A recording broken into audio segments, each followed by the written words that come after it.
Hey guys, Coach Dylan here from the AMRAP again for Cardio Crushers. We got an excellent workout for you today. We're going to do some sprints. We're going to do an AMRAP session. It's going to be great. It's going to be hard. Let's do it.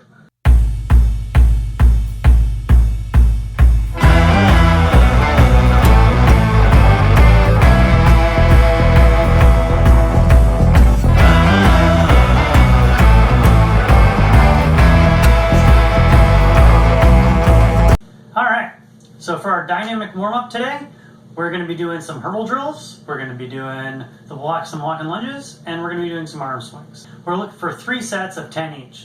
So for our hurdle drill, we're going to travel side to side. And if you're at home in a small space like I am in my office, that's fine. You can just do one going each way, back and forth. You don't need to do 10 going one way and then 10 going the other. But we're going to pretend we're going over a hurdle, we're over a fence, so over, and then we're going to go under the next one. We're just going to slide under and up. So notice keeping that core tight, keeping my chest up, right? So coming up, over, and then slide it under. Notice for that slide under, we want to shoot the leg through, lowering ourselves down on our rear leg, planting, and then shifting over before coming up. 10 on each side. Then we'll do 10 walking lunges on each leg. And so just like doing a normal lunge, we want to make sure we're coming down with our knee behind our toes. It doesn't need to be super deep, just enough to kind of get a little bit of a stretch on that back leg. And then when we're coming up, to kind of engage that glute on the front leg as we're pushing up through the heel. Again, making sure that core is tight as we're going forward. While we're doing these though, to get a little bit of that balance component going, we're going to come all the way up through the whole range of motion. So we're starting in that lunge, we're coming all the way up, all the way out, and down, right? So we're not just bringing our feet together and then moving to the next lunge. We want to come all the way up, lower ourselves down, and then driving up through the heel on the next one. Now we really get that glute firing and push all the way up, get the hip flexors firing, because we're going to need those for the sprints. Third part of the dynamic warm-up are arm swings. We're looking for 10 going side to side. And then we're going to want 10 going up and down. And that's just going to help limber up the shoulders. If you're like me and you got a goofy shoulder from an old injury, most people have some kind of minor chronic shoulder injury just from reaching into the back seat of the car or picking something up at a funny angle. We want to be gentle with it, but we want to work that range of motion and make sure everything's feeling good before we start doing anything too crazy on it. All right? And then after 3 sets of 10 reps of those, hurdle drill, walking lunges, arm swings, we'll move right into our first set of sprints. For our sprints, you can do these on a treadmill, you can do them on a bike, you can do that on an elliptical, you can do them on the rower. It does not matter, all right? The goal is to get the heart rate up, get everything firing, really get the oxygen demand from our big muscles there, that we can keep that heart rate elevated through the whole workout. And we're going to increase that cardiovascular demand, and we want to be floating kind of in that 80 to 85% of our maximal heart rate for the majority of the workout today. So the first set of sprints, we're going to go 4 sets of 30 seconds easy. So we're talking 65, 70% effort, nice and easy, should be able to talk, assuming your heart rate's there, for 30 seconds. Just enough to kind of get moving, get grooving. And then we're going to push for 1.5 minutes for 90 seconds. So when we say push, we're talking about 85 to 90% of our maximal heart rate. If you are a runner, it's going to be roughly 5K race pace. All right, maybe a little faster than that. And that'll get you 8 minutes total on that first set. For the second set of sprints, we're going to go 4 sets again, but it's only going to be 30 seconds easy and then 30 seconds hard. Note today we are working hard. We're looking for 100% effort. We're not looking to just freewheel. It shouldn't feel like we're riding a bike downhill, like when we're doing really high speed, quick sprints, but we're going to push hard. If you're doing this outside, you can do this with hill repeats. Is a great way to do it if you want to get a little bit inclined to it, a little less impact. Just make sure you're taking it easy on the way down, getting that heart rate back down.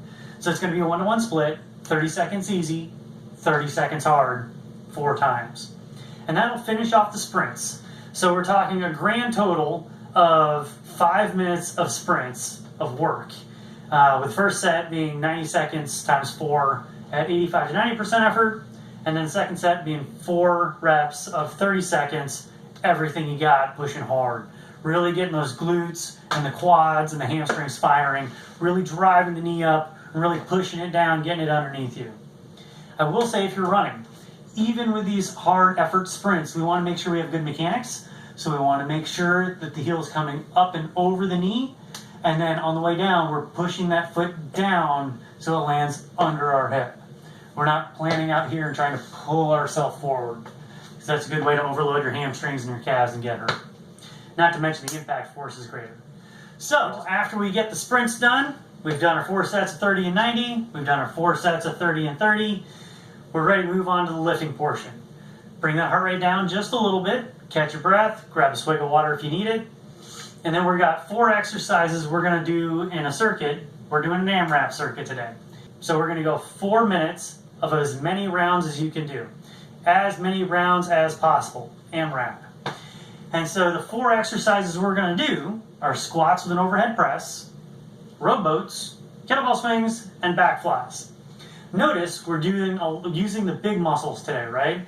And that's because we're doing an AMRAP workout where the goal is to operate in that kind of 85 to 90, maybe 92 or 93% of maximal heart rate for 4 minutes.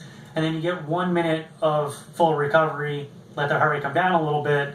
That way we're keeping it at that 85 to 90%. We don't want to get over it, because if you get over that lactate threshold, you'll only be able to do like 2 sets, and then you're going to be cooked. Whereas if we can stay right at that sweet spot, you can go 3, 4, 5, or even 6 sets of this AMRAP workout, where you're going to be able to get more actual work in for the workout. And at the end of the day, that's what we're looking for, is we want to spend as much time as possible at that elevated heart rate, really boosting that cardiovascular demand, really boosting that the caloric expenditure. So 4 exercises. We got squats with an overhead press. So if you're at home, you can grab yourself a weight. Notice at the Lambrade, most of the weights, all the free weights, they're not available for lifting. So you may need to bring your own resistance with you if you're going to be doing that. And that's perfectly fine. But 1 gallon jug, fill it up with water, it'll weigh 8 pounds, and that's probably pretty heavy enough for you. If you need more weight, get yourself a second one. But, and then this is why we were doing those arm swings and the hurdle drills earlier during our dynamic warm-up, is the first exercise is going to be a squat with an overhead press. So we're going to do a good squat. Our feet are going to be a little bit wider than our hips. I'm going to back up so you can see my toes here. Toes are pointed out just a tad, right? And then, as we come down, we're going to keep that core tight. We're going to keep the back flat. We're going to keep the chest parallel to our shins. And then on the way up, we're going to use the explosive power of our legs to help lift the weight, so it's not all on the shoulders. And then we're going to bring it back down, nice and controlled, and down. Notice, we're going to be moving quickly today, right? Pop, pop. We're looking for that explosive power out of the legs. If you're using water, though, it's going to be a little unstable as the momentum in the water changes directions. It might be a little harder to hold on to. Also, obviously, these water jugs, the handle isn't like centrally located in it, so it makes it a little more harder to balance on your wrist and maintain control of it. However, if you have just one, you can hold it on each end, on each end with each hand, and then as you come up and down, you can really crank it up and down, you have better control over it, and you can really move. But fundamentally, it still needs to be a good squat. When we come down, the core needs to be tight, the back is flat, as deep a range of motion as you have without letting that get in the butt wing fall. We don't want to come down with the knees and the hips being loose. We don't want to come down around our back. And we don't want, when we come down, for those knees to buckle, right? Those glutes got to stay engaged, keeping those knees stable through the whole range of motion, even though we're moving quickly and explosively. So 10 reps. That's our magic number today. 10 reps of each exercise. So 10 reps, squat, overhead press. 10 of them. As soon as you get done with that, we're gonna do 10 rowboats. Again, just 10 reps, but we're gonna get down on the ground. As soon as we get done with our squat to the overhead press, we're gonna get down, we're seated, kind of on our tailbone, core's engaged, we're leaning back at a little bit of an angle, and we're balanced, right? And then we're just gonna go all the way out as far as we can control it, and then back in. 10 reps, out and in, out and in. And your arms are kind of your counterbalance to maintain your balance.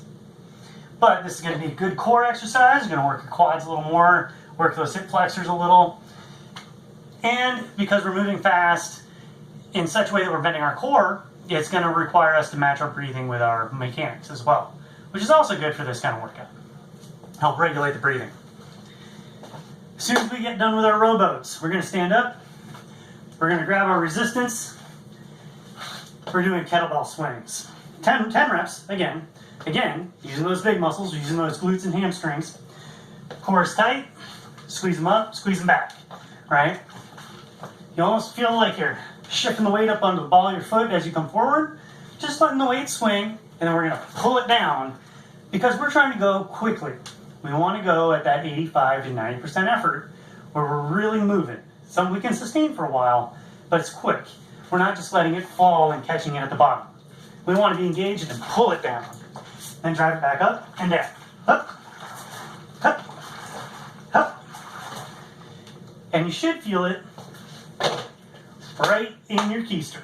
It is a glute and hamstring exercise. That is where you should feel it, is right here. Core needs to be tight, keep you stable, but the glutes are the primary driver, not the shoulders.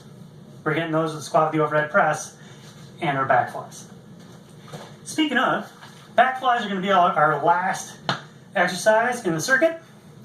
Kind of counteract the overhead press and the rowboats a little bit. But we're going to do these bent over. So again, engaging those glutes. We're not letting off the intensity. We want to keep traveling through it as quick as we can. Keeping those glutes engaged, even though they're not like the main muscle we're working, we're still not letting them rest. Because we want that aerobic demand coming from our glutes to keep that heart rate elevated. So we're just going to bend over, nice and flat, core is tight, that way our back is flat. We're going to squeeze up and down. Notice we're moving quickly today, and so the biggest challenge is going to be maintaining your core integrity. Because if you're doing back flies and you're really moving along, that core gets tired, you're going to start bobbing up and down. That's not good, right? That's how you get hurt. So we want to be nice and flat, squeeze it up, squeeze it down. Keep it solid, really engage that core. And we're going to squeeze that upper back together and back down. And then as soon as you get done with your back flies, we're going right back to the squat with the overhead press. And just keep it on going for 4 minutes. Get a timer on your phone. Set it for 4 minutes. Press go and then start. And you'll be cranking through it, going, and then just wait for the alarm to go off. And then take your 1 minute rest. So after you get your 4 minutes of your workout in, you're moving at that kind of 85 to 90, maybe 92 or 93% effort. We're doing the AMRAP circuit, going squats with the overhead press, rowboats, kettlebell swings, back flies, squats, overhead press, rowboats, kettlebell swings, back flies. And you just keep going for 4 minutes. And wherever you are when you finish up, stop there, get your 1 minute recovery, and then start right up right where you left off. So if you finished off with rowboats, start the next set with the kettlebell swings. And what this will do is it'll help make sure that the workload is evenly distributed around, and you're not doing way more squats and overhead presses than you are back flies just because the squats happen to be at the front end of the set. So if you're in good cardiovascular shape, you'll probably get through this somewhere between 4 and 6, maybe 7 times. If you're an aerobic powerhouse, you probably keep cranking, hit it about 8 times. Depending if you have enough time, and if not, if you get through just doing 2 of them, if you just get 2 sets in of the AMRAP, that's fine. 8 minutes of work there, plus the 5 minutes of sprinting earlier, is plenty of cardiovascular stimulus if you are deconditioned. So until next time, train smart.